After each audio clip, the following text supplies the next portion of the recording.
John, how important is constructive narrative that informs, inspires and engages people towards action that's measurable, particularly in relation to humanity's survival? I think,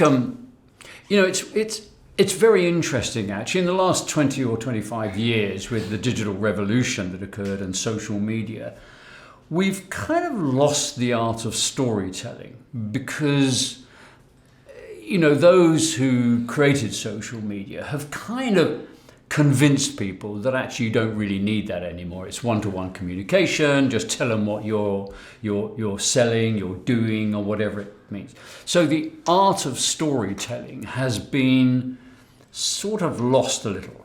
And you might say, well, does that matter? Well, the point about it is that storytelling is absolutely fundamental to human communication and human development. If you've read Harari's book, Sapiens, he talks about the critical moment that us, sapiens, surged forwards. And that was on the back of what he calls constructive narrative. And what he says is that we suddenly develop the ability to tell stories. Now, why is that important? Chimpanzees talk. They talk. Oh, look, banana. Oh, that's great. Watch out, tiger. Boom, boom.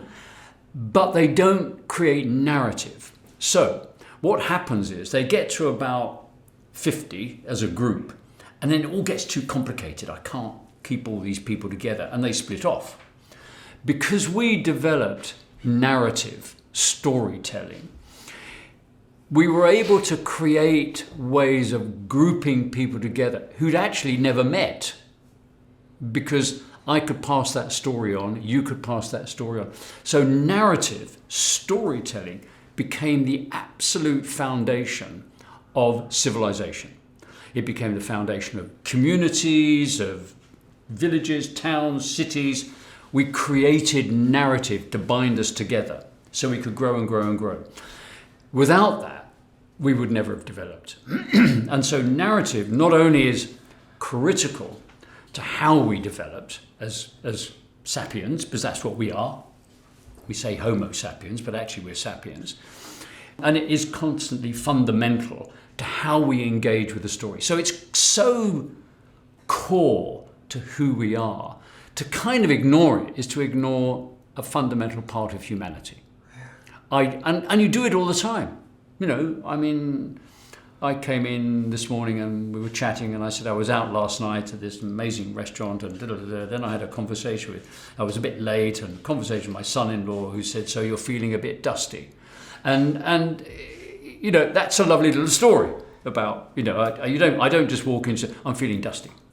And you say, what the hell's John on about? He's just feeling dusty. What the hell does that mean? I put it into a story and then you kind of remember it. So it's fundamental to not only us as human beings, but it's how we learn. From an early age, as a child, we tell stories. Once upon a time. The most famous line in storytelling, a line everybody knows. And everybody sits up. Once upon a time.